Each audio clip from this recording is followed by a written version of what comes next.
Happy Wednesday, beautiful people. I figured I'd give like a little dramatic pause or something just to get everybody's attention, let them know I was live.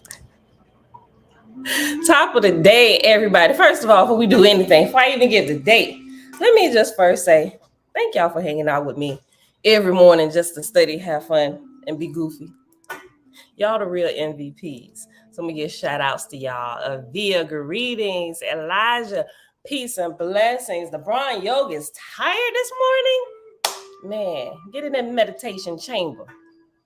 Tabitha, shalom, shalom.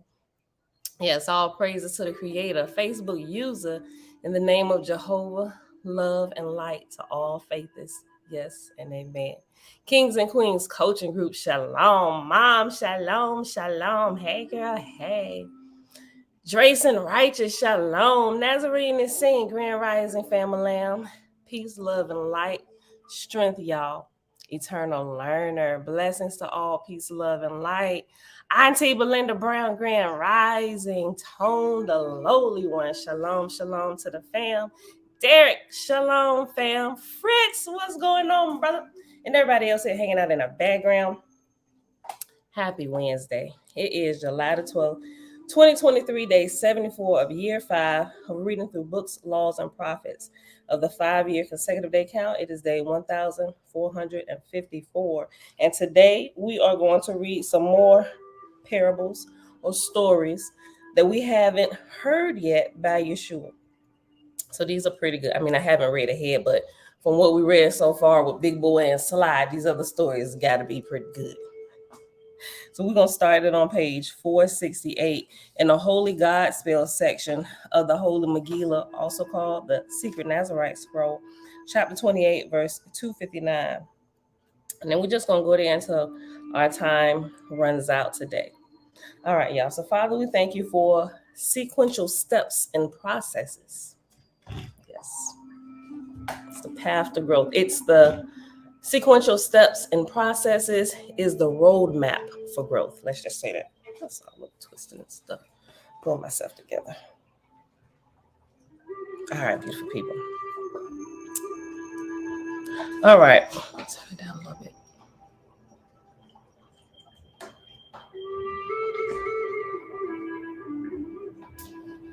Okay. A story told by Yahshua, the repentance of Alexander. Hold on.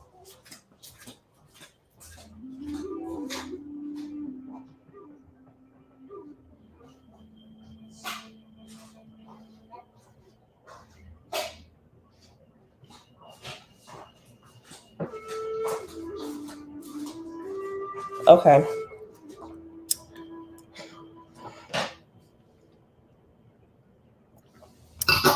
All right. Verse 259. Yahshua told the following story. He said, Alexander conquered much of the known world, but the unknown worlds were unknown to him. Yea, he fancied himself a great philosopher, but he remained unknown to himself. Yea, that rich king of the world was in poverty within. But behold, this story has a happy ending, and that ending is a new beginning. Yea, a new beginning for Alexander, and perhaps a new beginning for you. Let's highlight that. We want to see where this is going. Yea, a new beginning for Alexander, and perhaps a new beginning for you. Lo, this story is for those who have ears to hear it. Alexander, who was called the Great by those who know not true greatness, truly became great on his deathbed. And this is his story. Behold, Alexander was called great, not because of his character, but because he conquered many lands with his soldiers. He believed he conquered for noble purposes, a false fancy held by most worldly conquerors. Nevertheless, Alexander was a student of philosophy and had a brilliant mind.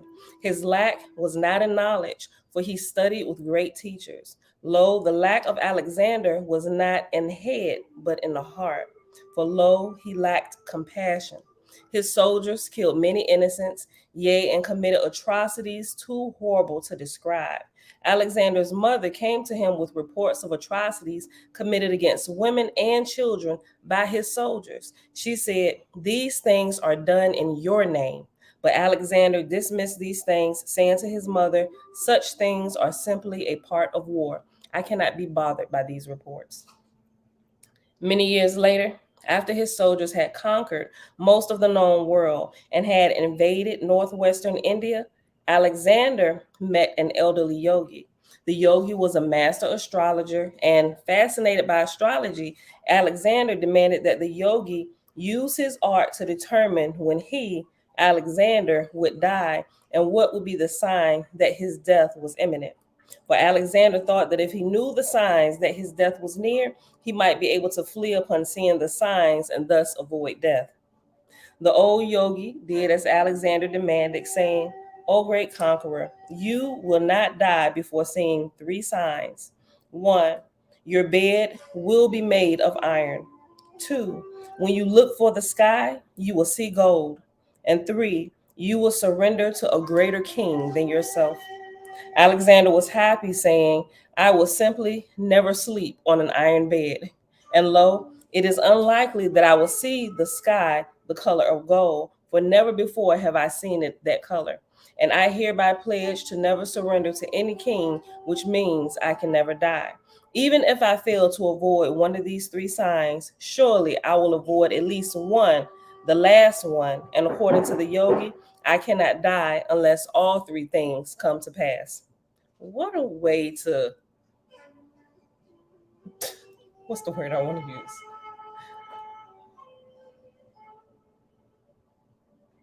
The word, it eludes me at the moment. Oh, but what a way to think about this to try to avoid death. Even if I fail to avoid one of these three signs, surely I will avoid at least the last one. And according to the yogi, I cannot die unless all three things come to pass. Sometime afterward, while marching toward Persia, Alexander was taken by a terrible fever. He was so sick that he passed out and fell from his horse. His men ran to where he had fallen and found him to be unconscious. Because the ground was muddy from a freak storm, a high-ranking officer took an armored coat made of iron chain mail and placed it on the ground beside Alexander. This was the expensive kind, lined with 40 layers of silk. Some soldiers lifted Alexander and placed him on the bed of iron chain mail lined with silk. Some soldiers lifted Alexander and placed him on the bed of iron chain mail lined with silk.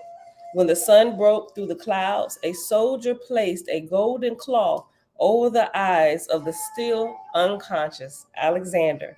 Behold, when Alexander awakened and opened his eyes, he saw not a blue sky, but a golden sky due to the golden cloth over his eyes. Removing the cloth, he realized that he was upon a bed of iron chain mail. "Alas!" Alexander exclaimed, "two of the three signs of my death have come to pass. I must avoid the third at all costs." But Alexander did not avoid the third sign, and that was a very good thing. For lo, it is the third sign that led to Alexander's salvation. Behold, as Alexander fell deeper into the fever and suffered delirious dreams, he was haunted by the faces of the thousands of men, women, and children whose deaths he had caused. Yea, and he kept remembering the words of his mother spoken years before, when she warned him of the many unspeakable atrocities committed in his name by his soldiers, often at his direct command. As he passed in and out of consciousness, he felt that he was in the fires of hell. Yea, he was in great torment, for his conscience was burning in the fires of guilt.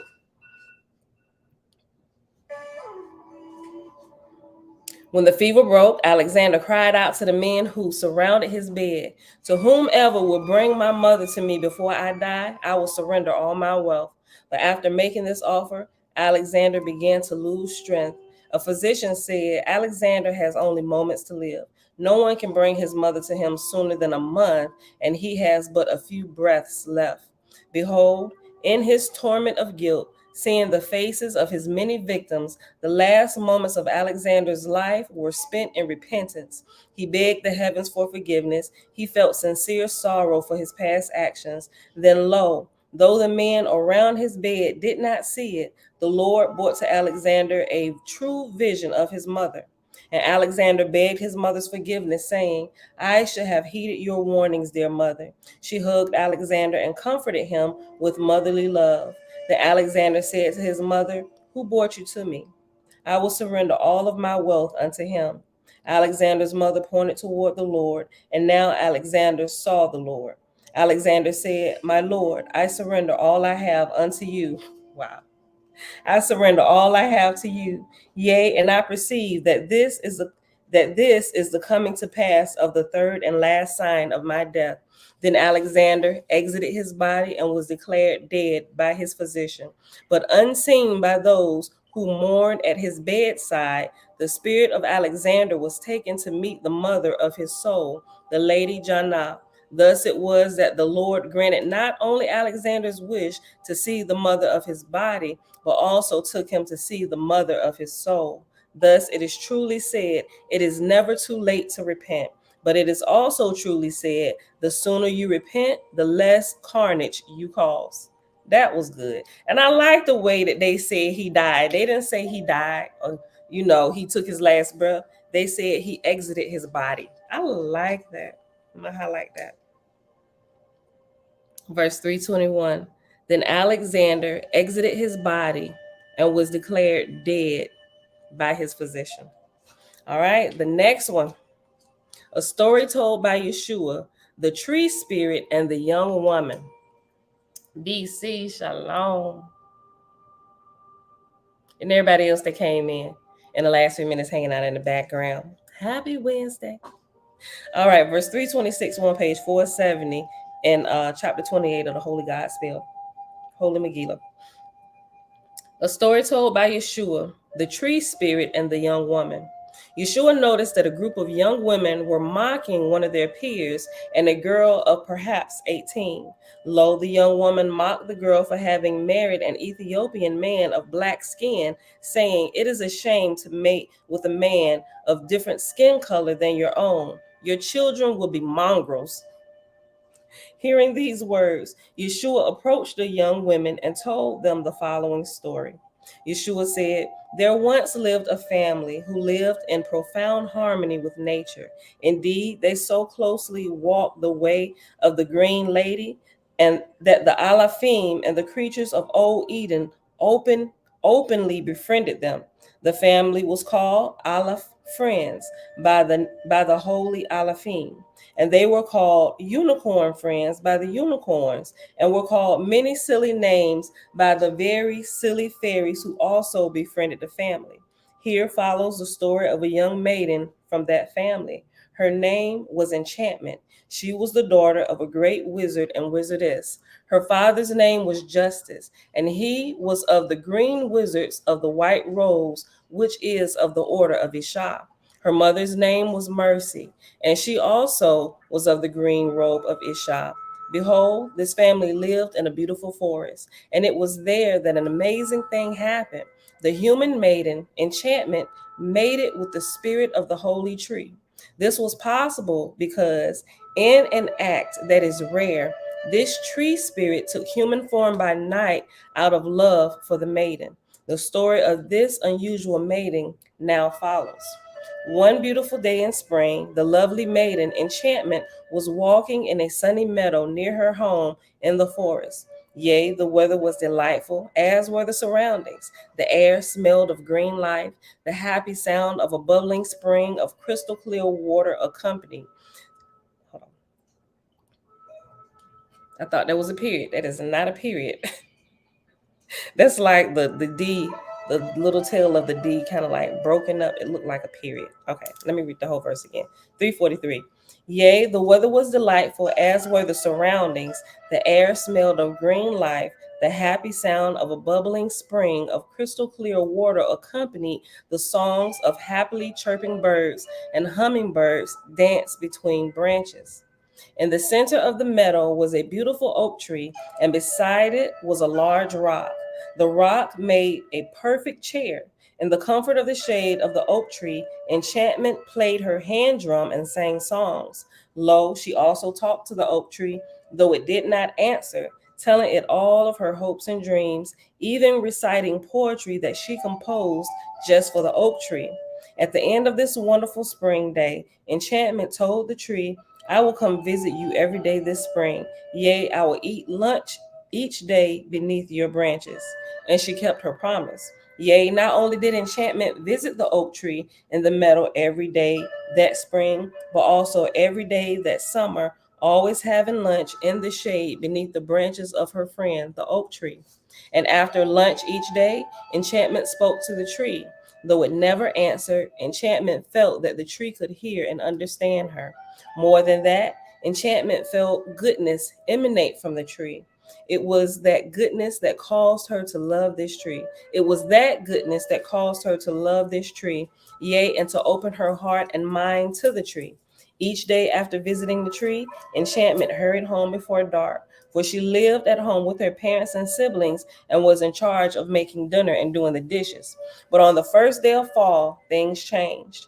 Behold, Enchantment was unable to make her lunchtime visit due to a special work project at home.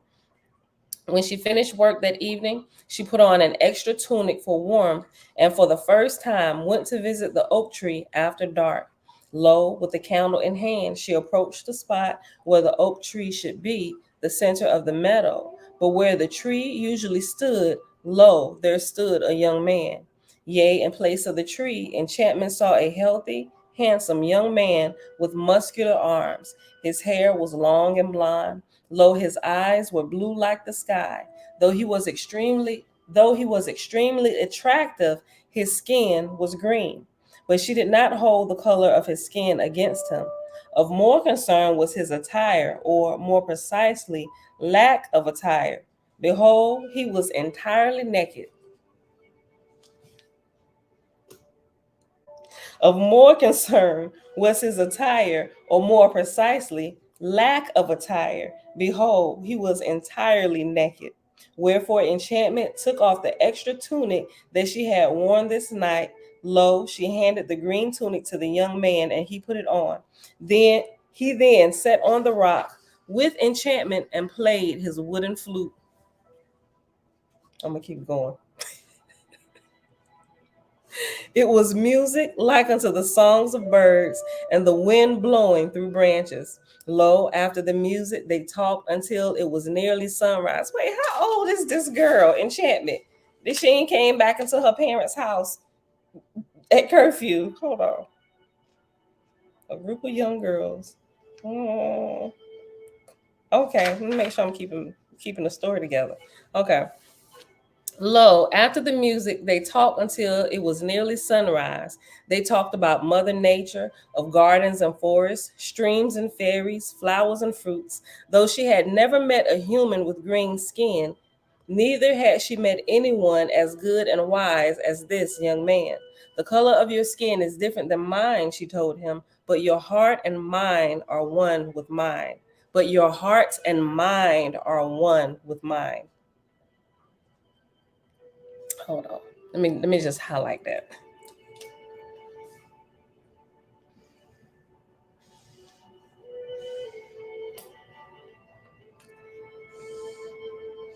That's verses 374 and 375 on page 472. Though she had never met a human with green skin, neither had she met anyone as good and wise as this young man. The color of your skin is different than mine, she told him, but your heart and mind are one with mine. By the time she departed, just before dawn, Enchantment had fallen deeply in love with the young man whose name was Oak. The young man kissed her on the cheek and said, I must return to my own kingdom each day before sunrise, but I will return to this place each night at sundown to await your visit.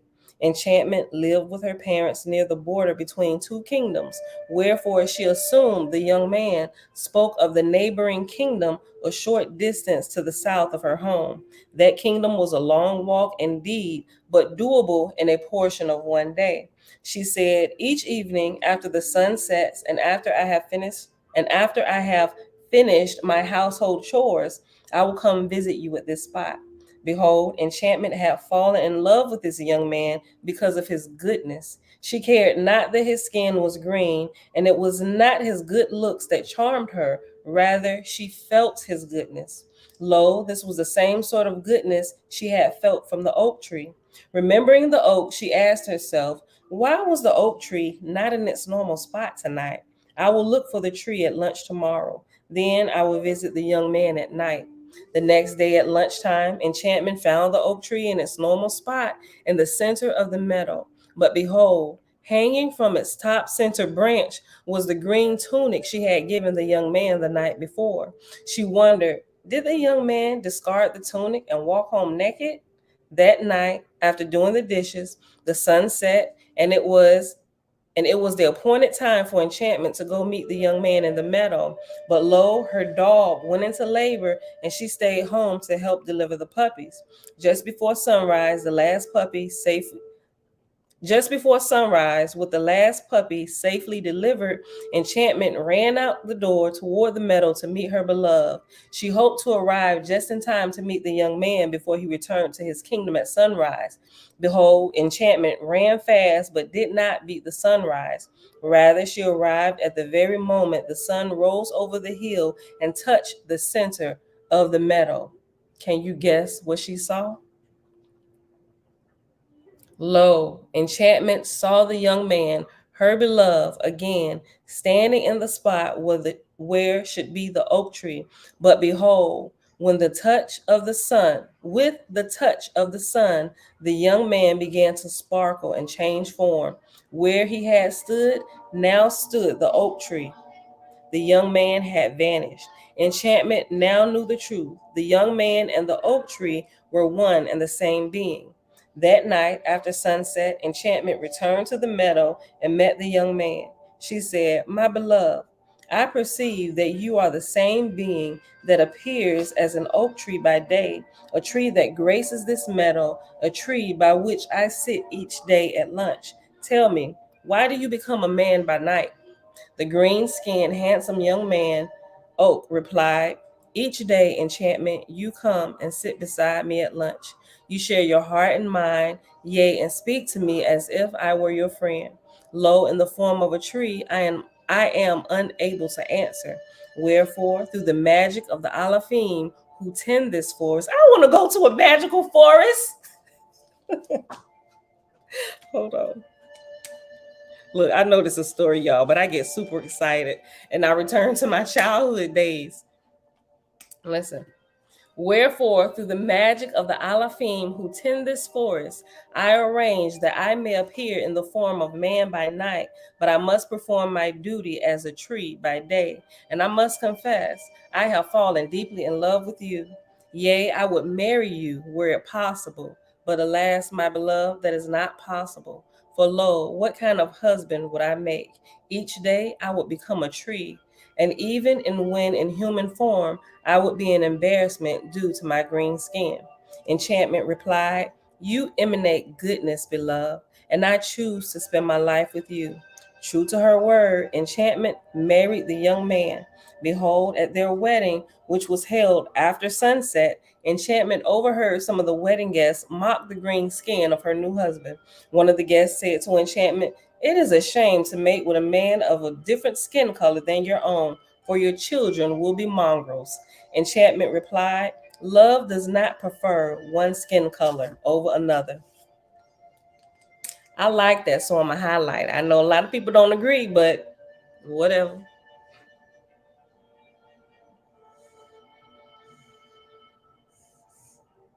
I like this. Hold on. Verse 419. Enchantment replied, love does not prefer one skin color over another. And behold, goodness is the, I'm sorry. And behold, goodness is the all-attractive quality. Together, Oak and Enchantment lived a blessed life. At night, in his human form, Oak built a cabin from fallen wood, of course, near the center of the meadow. That way, his wife and children were always near him, even during the day hours when he was a treat. All 7 of the children of Oak and Enchantment were beautiful and became powerful Hold on, I'm getting tongue-tied. All 7 of the children of Oak and Enchantment were beautiful and became powerful green wizards of the white oak. After Oak and Enchantment lived long on earth, they ascended to El Cush, where both became cherubim, and they lived happily together, even now serving the Alafim that served the tree of life. Thus ended the story that Yahshua spoke unto the young women who had mocked their friend for having married an Ethiopian man of black skin. The young women having been the young women both hold on. The young women having been both entertained and enlightened by the story, repented of their prejudice. That was really good. The next story, a story told by Yahshua, the butcher and the spiritual life. Yahshua told the following story to a group of soldiers. In Benares, there was a butcher who wanted to experience samadhi, the kingdom of heaven within. He fasted twice a week, chanted mantras, and offered up many prayers. But behold, he felt far from the presence of God and Goddess, yea, and far from heaven within. One morning, I think I know where it's going. The butcher and the spiritual life, based on what I understand about consuming flesh and how it really puts a big difference between your spiritual growth and your gut. Hold on. Let's see. He fasted twice a week, chanted mantras, and offered up many prayers. But behold, he felt far from the presence of God and Goddess, yea, and far from heaven within. One morning, as he chanted prayers in his butcher shop, he heard footsteps on his roof. Lo, the footsteps were many and loud, so the butcher grabbed his sword and went to investigate. On his roof were 3 men dancing a jig. The butcher shouted at the men, "What are you doing?" One of the dancing men replied, "We are shepherds who have lost our sheep." The second dancing man added, "We are looking for the sheep." But the butcher mocked, saying, "How do you fools expect to find your lost sheep? By dancing on my roof." The third dancing man replied, "In the same way you expect to find samadhi in your butcher shop."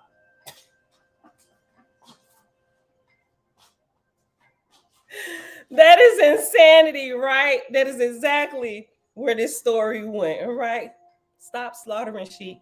Get out the butcher shop. You cannot experience heaven within while you're consuming flesh and blood, and especially not while you're slaughtering it, right? The third dance, wait, what are you doing? Oh, look, the roof, the higher part of the house, your house, reaching samadhi, you have to send up the chakras to the roof. You can exit the roof, samadhi, heaven within. Oh my gosh, listen. Let me go back. Look, let me just read the whole story again. It was real short. Listen to this. A story told by Yahshua, the butcher and the spiritual life. Yahshua told the following story to a group of soldiers. That's what I meant. A group of soldiers he was talking to. Now this makes sense. Soldiers slaughter other people, right? Okay. Yahshua told this story to a group of soldiers. In Benares, there was a butcher who wanted to experience samadhi, the kingdom of heaven within. He fasted twice a week, chanted mantras, and offered up many prayers. But behold, he felt far from the presence of God and Goddess, yea, and far from heaven within. One morning, as he chanted prayers in his butcher shop, he heard footsteps on his roof. Like, are you trying to experience samadhi while you're a soldier? How are you going to go within and you're still enlisted in the king's army, right? Isn't your job to take out the enemy, who of which truly, if you're looking at it from the viewpoint of our Father, is truly your brother and now your sister? How can you expect to experience samadhi in the butcher shop? Look, that's good. He fasted twice a week, chanted mantras, and offered up many prayers. But behold, he felt far from the presence of God and Goddess, yea, and far from heaven within. One morning, he chanted prayers in his butcher shop. One morning, as he chanted prayers in his butcher shop, he heard footsteps on his roof. Lo, the footsteps were many and loud. So the butcher grabbed his sword and went to investigate. On his roof were three men dancing a jig. The butcher shouted at the men, "What are you doing?" One of the dancing men replied, "We are shepherds who have lost our sheep." The second dancing man added, "We are looking for our sheep." The butcher mocked, saying, "How do you fools expect to find your lost sheep by dancing on my roof?" The third dancing man replied, "In the same way that you expect to find somebody in your butcher shop." Highlight that entire parable. I'll just draw one line going down the whole thing. That was good.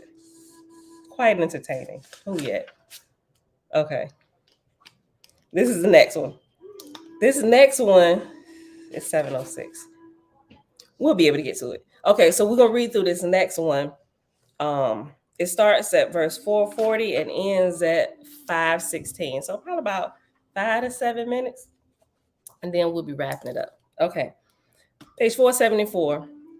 A story told by Yahshua, the king who desired initiation. Hold on. Let me say hey to some people that came in. I'm sorry. Reading these. Hold on. Jamia Grand Rising, Kingdom of Judah. A deceiver spreading made up stuff. You are new, aren't you? Stay a little while. Kingdom of Judah, made up deceiver spreading nonsense, and y'all buying into it. This is a witch. Oh, we love people like you. If you're still here, stay a while. Uncle JB, Grand Rising, Levon Blessings.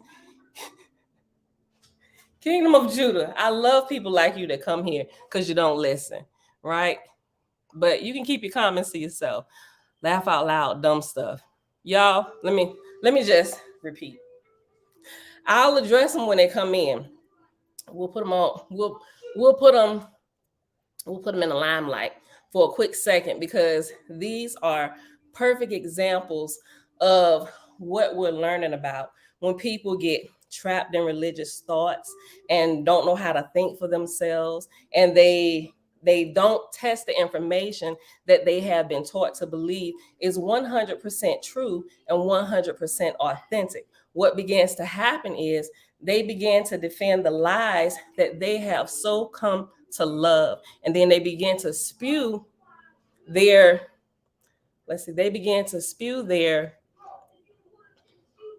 emotions and vomit their emotions out on everybody else from their perception of deception, right? We love people like you. Dreadful Cosmon, peace to the chat. Eternal learner.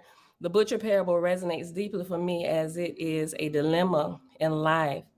As it is a dilemma in life, with especially right now. I'm reading it wrong or something, but I know what you mean. It resonates with you because it helps you to kind of see what's going on in life, just in my words. He look, I ain't see him. Right. Listen, if you're gonna be here hanging out, at least listen. Right? Ain't nobody trying to attack you. It's all love here. Matter of fact, if you hang out a while, Kingdom of Judah, you will realize there are a lot of people, not just from the Kingdom of Judah, right? Our Hebrew brethren and sisters. You will see there are many people here from multiple religions all over the world that has simply gotten fed up with the crap that their religious sector peddles to them, right? I'm just saying. I ain't calling what you believe garbage, right? But I'm just saying, test all things. It's incumbent upon each and every last one of us to test those things we were taught and prove it, and whether it lines up with the wisdom, the love, and light of our great Creator. My brethren and sisterin calls our Creator by many different names: Yah, and all the different variations of Yah, Yahweh. Most people just use Yah for short, but you know all the different differentiations of the one name, right? But all of us come from different backgrounds. We just come in to hang out, share our wisdom, things that we're learning that don't add to our spiritual growth. We do away with. We can learn from one another. Iron sharpens iron, right? All right, y'all. You think he from FOPE? I rarely go to the camps and look at some of their stuff, but I do sometimes. Yeah, gotta watch your mouth in here, partner. All right, we'll leave Kingdom of Judah alone. If they want to stay here and spew their hatred and all that stuff, let them be. But once all my wrenches know what to do. Once they start attacking somebody, we won't go for that, right? You can believe what you believe. All of us in here don't believe the same thing. I'll just put that out there, right? We have different points of views, but this platform allows everybody with respect to chat with one another, talk. We'll read the comments out loud, and we'll talk about why our opinions are different from one another, right? So this is the platform for that. We won't come down on nobody. We won't make fun of nobody. We laugh together. We laugh at our own mistakes, right? If some are lacking in spiritual wisdom in one area, we help to lift them up, right? No matter what background we come from, but we show respect to all peoples here. Just in case you didn't know, if you're still here watching. All right, but my wrenches know what to do if they get out of pocket. Okay, this last story. A story told by Yahshua, the king who desired initiation. Yahshua was visiting a well-known yogi. The yogi was surrounded by a throng of students. One of the students requested the next level of initiation. The yogi denied the request, saying the student was not ready for that particular initiation. The student became visibly angry. And clearly, if you hadn't been able to control yourself, you haven't become a king of seven or a queen of seven, meaning you haven't learned how to control yourself and your anger and your nastiness that you spew out your mouth, you ain't ready for the next level, partner. Perfect example. A live example here today. Let me start it over. Yahshua was visiting a well-known yogi. The yogi was surrounded by a throng of students. One of the students requested the next level of initiation. The yogi denied the request, saying the student was not ready for that particular initiation. The student became visibly angry. Yahshua then told the following story. Yahshua said, there was once a king who abandoned his palace to become the disciple of a great saint. The former king came to the farm where the saint and his wife resided. This saint was known for performing a particular type of initiation that could only be received by those within a crystal clear mind. Lo, the king begged to receive the initiation. The saint told the king, there is much work you must do before you are ready to receive this particular initiation. The king said, I beg that you let me live and work at your farm until I'm ready for initiation. The saint was reluctant for several logical reasons, but his wife, profoundly compassionate, asked her husband to accept the proposal. Thus, the saint agreed. The king moved into a small guest cabin in the land and helped with the farm work.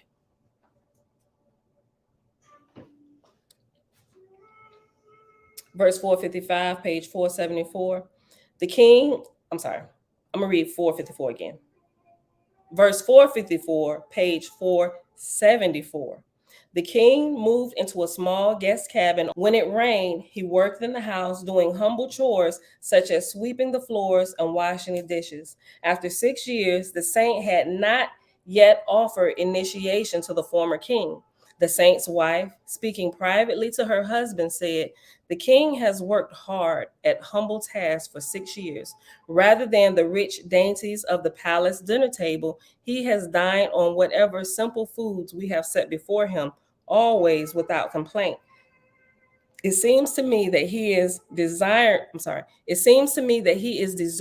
of the initiation he desires. The saint was reluctant, saying, in my view, His mind is not yet crystal clear, and it must be so to receive this particular initiation. His wife said, by his humble behavior and hard work, it seems that he must have a clear mind. Do this for me, husband. Conduct a test. I love this. Test everything. Conduct a test. Let me highlight it. Do this for me, husband. Conduct a test. Take a big bucket of wet manure and climb atop the barn. Then, when the king walks by, drop the wet manure on his head. Oh boy, listen to this. Highlight this.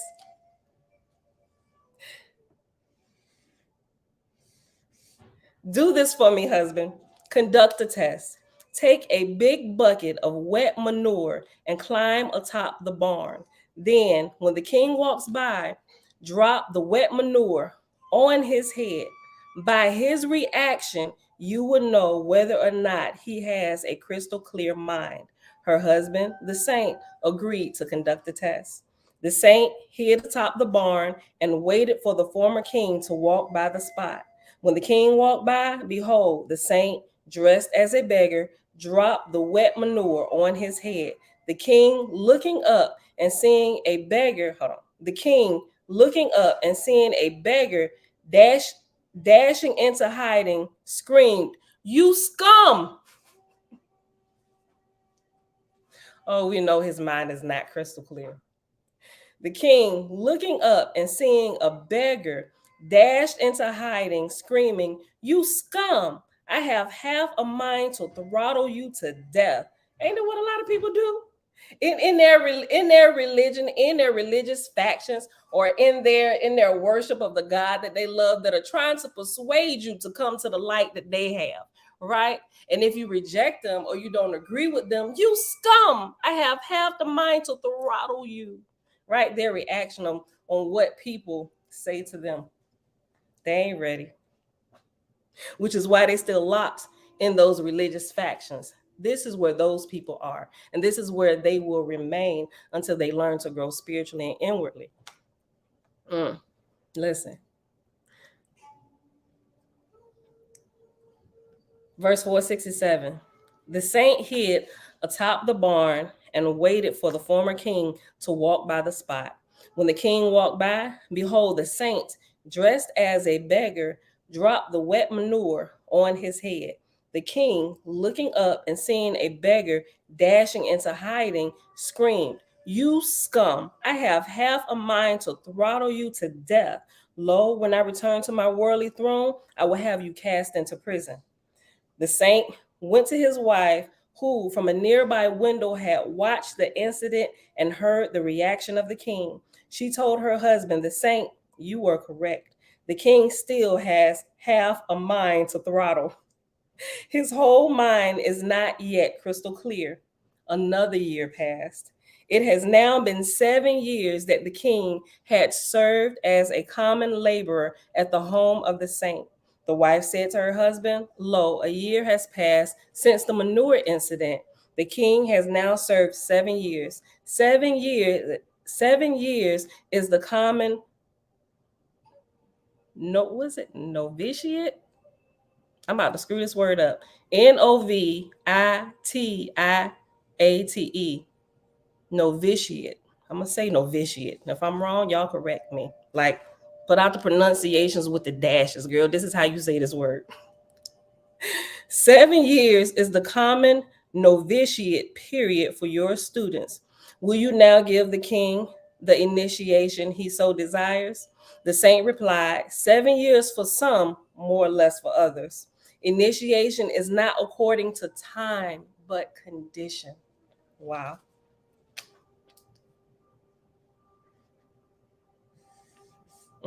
So what is you doing in your 7 years, or in your 37, 52, 66-year-old body?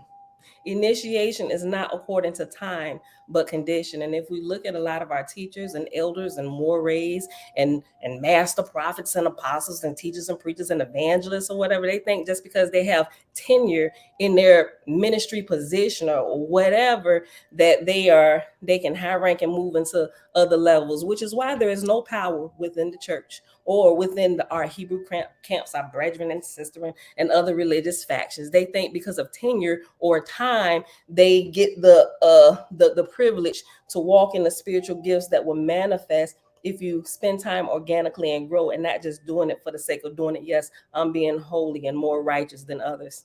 Boy, boo. Girl, boo. Get out the way. Initiation is not according to time, but condition, right?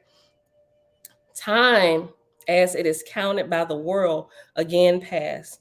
Years rolled into other years. Then, at the moment that the saint perceived that the king's mind had become crystal clear, he placed his hand on the crown of the king's head and said, "Tag, you are it." Lo, in that moment, the king left his dense body and ascended into an immortal body unto the seventh heaven.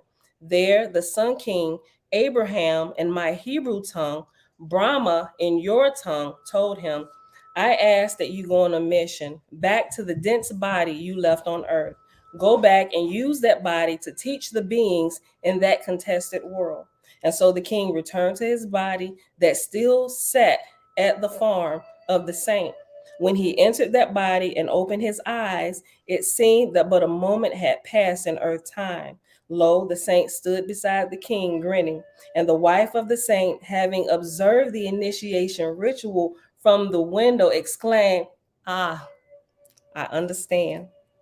The former worldly king said, "I will return to my former kingdom. Yea, I have accepted a mission from the Sun King."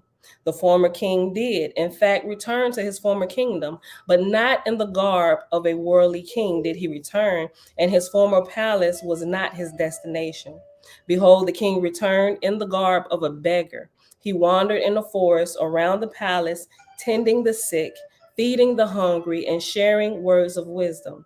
Then, as chance would have it, the current king, while on a hunting trip in the forest, spotted the former king and, recognizing him, was amazed. The current king had been the chief military general of the former king and also cousin, and was dismayed to see his relative and mentor in the rags of a beggar. The current king spoke to the farmer. The current king spoke to the former.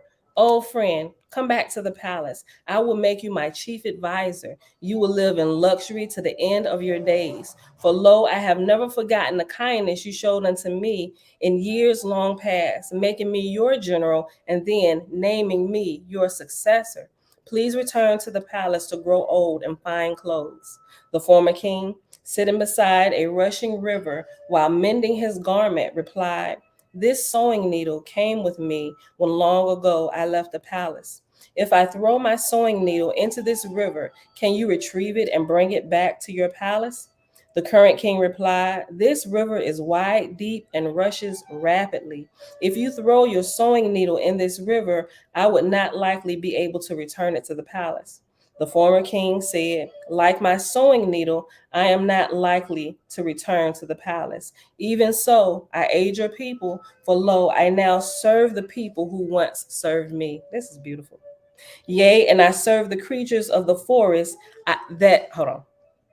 Even so, I aid your people, for lo, I now serve the people who once served me.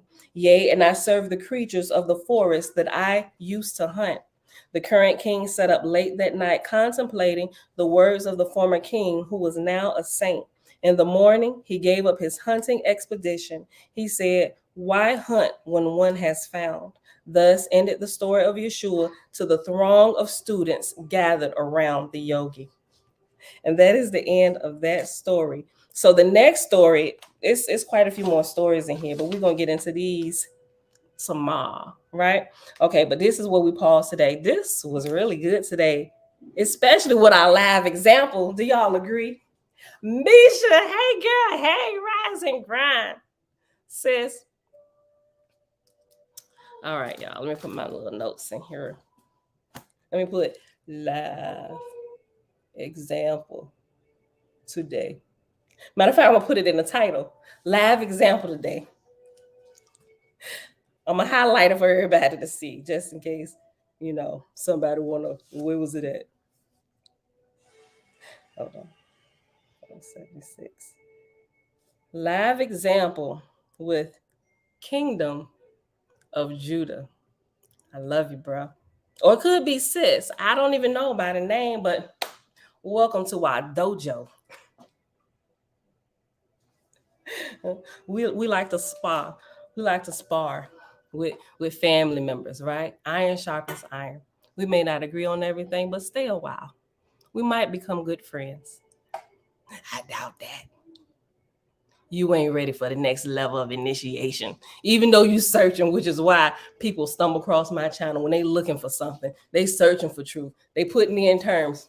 You ain't ready for the next level of initiation. Go ahead. Keep searching. But we'll remain here. We'll stand our post. We ain't gonna go nowhere. We're gonna be solid as the oak tree. When you come back here, you will see us. All right. Tabitha said, remember Job's wife with her loss? She said to Job, curse God and die. Like the king, anger was exposed. Right, good. Eternal learner, he is a good and evolving spiritual man. However, still believes humans were born meat eaters.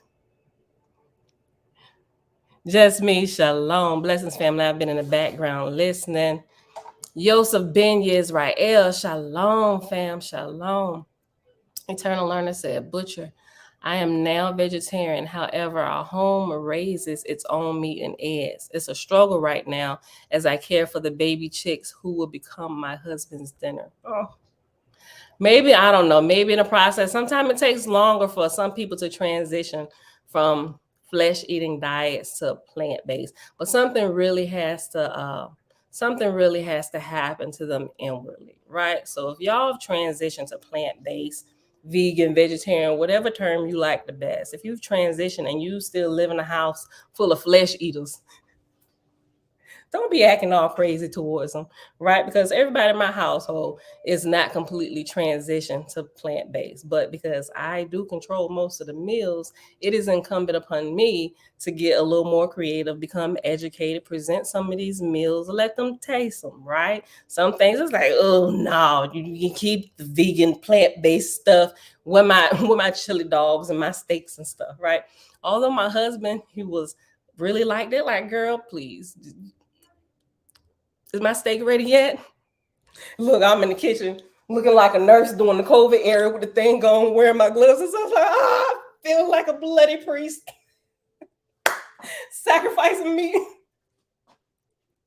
to offer up a sweet smelling savor, right? I be joking a lot, but seriously though, we're not gonna win family members, friends, even outsiders by nasty attitudes, because you can't force somebody to believe like you believe. You cannot force them to grow in levels of light.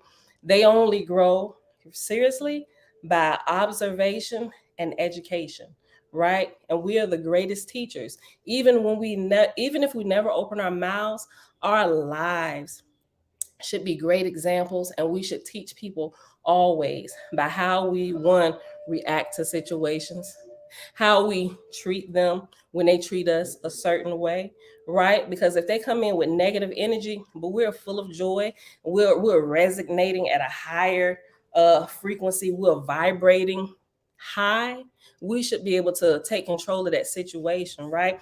You ever notice when somebody comes to you with a nasty attitude, you can immediately take control of the situation by changing the energy. Don't get them that same energy they're giving you, right? Because it's going to escalate the situation and it's going to go further than what anybody ever really wanted to go. When a lot of times the person who is spewing or vibrating at a lower vibrational level, they're coming in nasty, mad, angry. First of all, it probably really ain't got nothing to do with you some of the time. Some of the time, you are the very cause of that fight you about to get, right? But a lot of times, if we would just step back, assess the situation, they're probably having a bad day. They're probably fed up. You done probably pissed them off. Think about, okay, what did I do? Wait, hold on. Something is wrong. Stop. Do not match this energy. This is not the type of energy we want to match, right? We want to bring it to a higher level. Respond to them from a higher energy to help bring them down, right? They may not go all the way down. Some people, they gonna fight to the very end, right?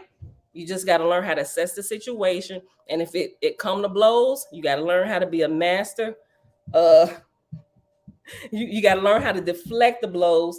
Sometimes, I don't know, sometimes you might punch them right in the mouth. But listen, I ain't there yet. The Lord's still working on me. Hey, son. Hey.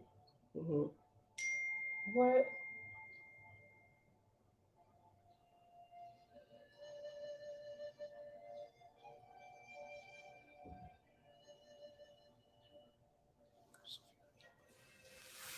Okay, I have heard what you said, but I'll talk to you in a second.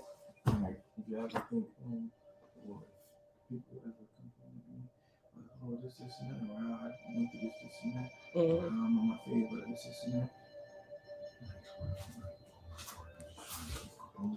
I'm just pushing on this to see how far this can go, or if I can change the outcome, or if I can make it something. Yeah, you can do something. Okay. All right. Love you too, son. All right. So yeah, if you just come in with a higher energy, you'll be able to take control of the situation and bring them down. Like even yesterday, listen, a good example. This got to do with kids. So the kids, I was picking them up from tutoring yesterday, right? So I got a whole bus load of kids with me. And so as soon as they get in the car, they're like, Mom. My niece is like, Aunt Pam, oh my gosh, let me tell you what happened in I ain't gonna say the name of where they go. Let me tell you what happened today. This little boy got disrespectful to one of the tutors. I was like, what happened? He said, he was cussing inside of there. And then they called his mama. And then his mama came and they walked him out. And so they was like, wait a minute, hold on. Look, there you go. Same point. I'm thinking, who is this, right? I'm thinking it was like an older child or something, right? It was a 6-year-old boy, looked just like Isaiah. I'm like, oh, he must be in Isaiah, right? And so you could see him walking them back from the main tutoring office because it's like a 2-section thing, and they bring him. You could tell him that if this boy could catch fire, he would literally have been a ball of fire in this woman's arms while she was walking him back across the street. And my heart just went out to him. I was like, let me teach y'all something. I said, first of all, what happened? What did y'all observe? Then my 8-year-old niece, Aunt Pam, let me tell you what happened. He said this. The tutor said, well, try it again. He said, I'm not trying again. I don't need you to explain this to me. I was like, well, dang, you was ill hustling real hard, won't you? And they started laughing. And so I said, okay, so what seems to me, even though I wasn't there and I don't know the situation for real, I said, and by looking at him, he doesn't look any older than Isaiah. I said, and granted, he was in a tutoring session. And I know y'all come and complain to me sometime about your tutors and how they push you to go higher and stuff. And you get frustrated, right? You're at that point of frustration. I said, what could have happened? He could have had a bad day before he got there, right? And he just could not have wanted to do it. Or he got to a point in his work where he reached frustration and he didn't know what to do. And the teacher was trying to push him on to go, and he just got frustrated and he closed down. But the more the teacher pushed, not realizing that, he became irate. I said, so it wasn't, I said, granted, from everybody else's perspective, he did get disrespectful, and he did. I said, but there was a cause to that. I said, now had his teacher had been aware that he was at his frustration point, she could have redirected this whole thing. Probably get a little boy 2-3 minute break. Come on, get up. Let's walk, exercise, go get a drink of water or something, right? You got to do something, especially when you're working with children. And I know sometimes they have young tutors in there, so they may not be trained in how to deal with people, with emotions, all of those things. I said, so don't outright call him disrespectful. He was probably just at a point of frustration and he didn't know what to do. And his teacher at that point didn't know what to do either. They all got quiet. They said, well, that makes sense. I don't know. I try to look for the lesson in everything. But that was a really good teaching moment for the children. So But yeah, so if you learn how to keep your energy high, even in the midst of other low vibrating entities, people, brethren, and sisters, you'll be able to be the light in that place. And you set a higher standard for them to grow to, right? Everybody should be on the path of growth, constantly increasing in everything: love, light, wisdom, peace, how to work with one another, just being able to be cordial, having a conversation without it blowing up. And a lot of people have not developed their people skills where they can't have a a civilized debate or conversation with somebody, right? When they reach that point of frustration, everybody knows why. Because they begin lashing out, cursing, calling names, right? They've reached a point of frustration and they don't know what to do. They don't understand the material, right?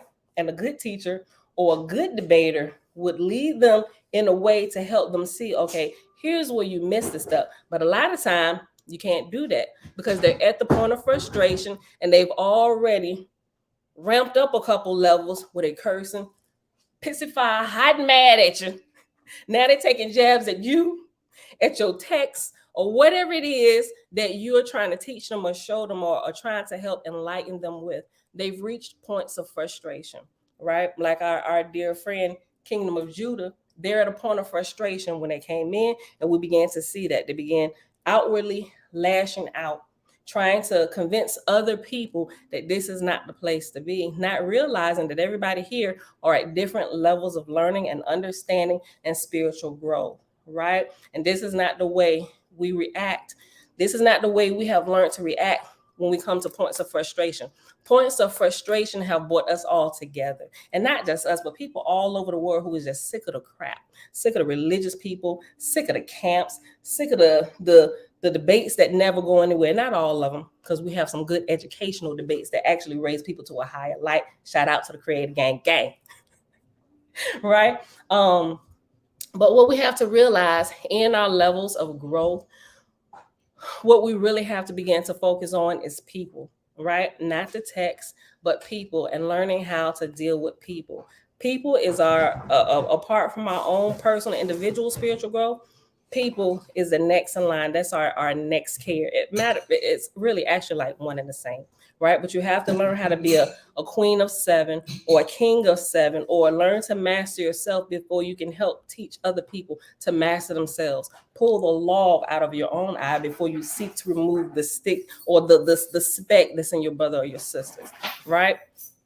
So we learn day by day, and hopefully as the days progress, you take those lessons and bring them along with you so that you can get better and grow higher, raise higher, not just spiritually, physically, mentally, emotionally, but spiritually in all things, because they all should be growing in tandem, simultaneously together. You shouldn't be a 47-year-old adult, but a kindergartner in spirit, right? That is terrible, right? There is major lack there. And a lot of these camps, churches are being led by fully grown men and women, but they are kindergartners in spirit, and they have not yet reached the level of spiritual growth that would legally authorize them to be in such positions, right? So let's be mindful of those things. Yeah, so don't come down hard on, hold on, let me go back up here. I got into all that. Eternal learner, about the butcher, right? So go easy on your family members and people around you who still haven't learned how or still haven't yet transitioned, right? But if you be in love and light and wisdom, education, if they ask you for it, don't go giving people stuff they ain't asked you for, right? Just live your life, and you know you got a green light when they come ask you a question. But other than that, don't go telling people why they shouldn't be eating meat and all this other stuff. They don't care, right? If they're not ready for it, you're just casting your pearls amongst swine. Not calling your family and friends swine, but y'all get it, right? Don't nobody want unsolicited information. Remember that. Spiritual people growing spiritually have to remember that, because we get super excited about what we're learning and now we want to go share it with the whole world. They don't care about what you're learning. They didn't ask you. If I was looking for it, I'd come ask you. Why are you talking to me? Get out of my face. They don't care, right? But when they come ask you, you know you have a green light to begin to share with them, right? And also learn how to read them, their body signals. Don't overload them with information. You'll be able to see the signals when they can't take anymore. Stop it, right? We should be growing. We should be able to foresee, help them grow, right? It's incumbent upon us. People who are lower, it's us. We have to get ourselves under control so we can recognize, see, and sense.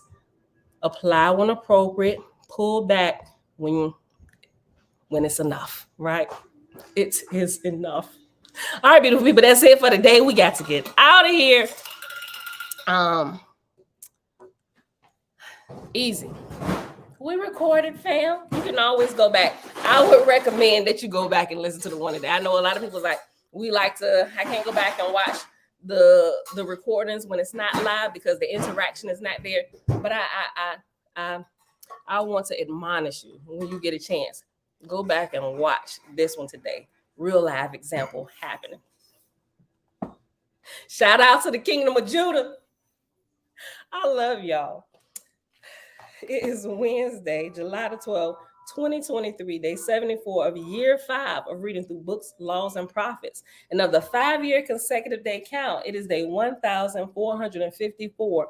What that means is we have been here for 5 consecutive years, live, talking, reading through all of these different religious texts, putting everything on the table, weighing truth against error, recognizing truth, separating it from error. What we can use, we keep, apply when needed, when appropriate. What we can't, we discard, right?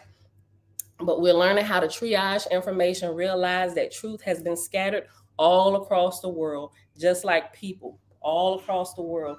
We're learning how to go get those things we need as we grow, apply it to our life, and continue to grow spiritually, right?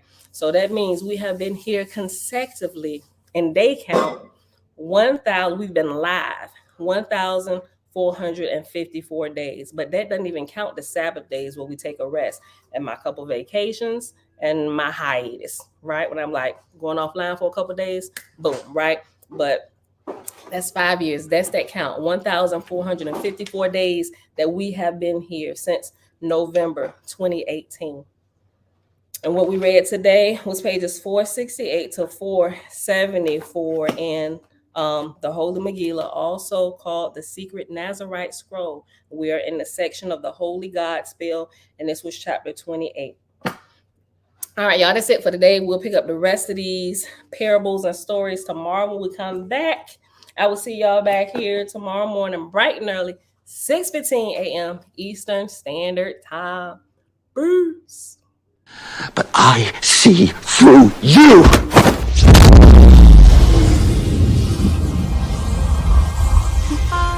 I'm from outer space. I got Milky Way for blood, evolution in my veins. I'm gold, I've been far away. I'm illuminated now, making more. What did you just do to me? I pushed your astral form out of your physical form. What's in that tea? Psilocybin? LSD? It's just tea.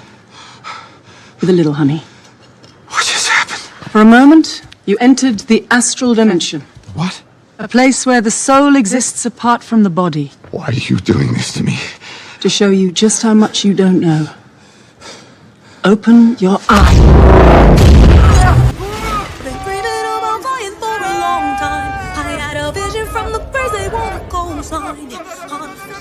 What's happening? This isn't real, this isn't real, this isn't real, this is...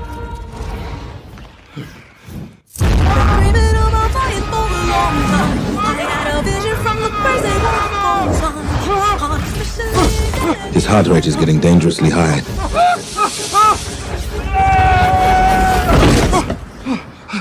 He looks all right to me.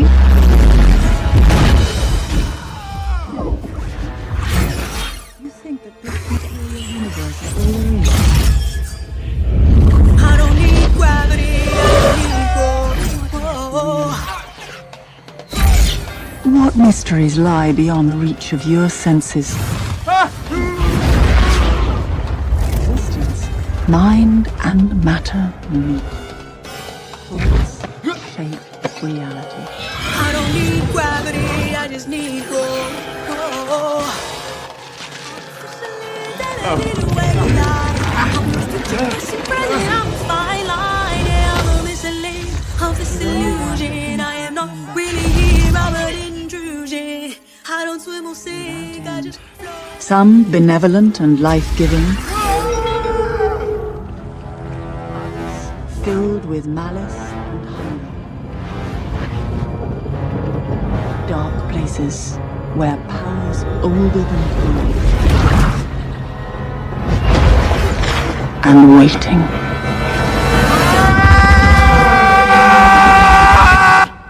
I don't swim or sink, I just float. Who are you in this vast multiverse? I don't need gravity, I just need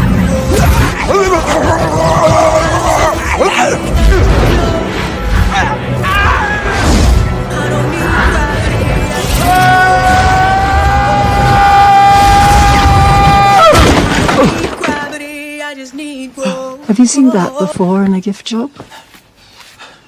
I don't need gravity, I just need growth. Teach me. No.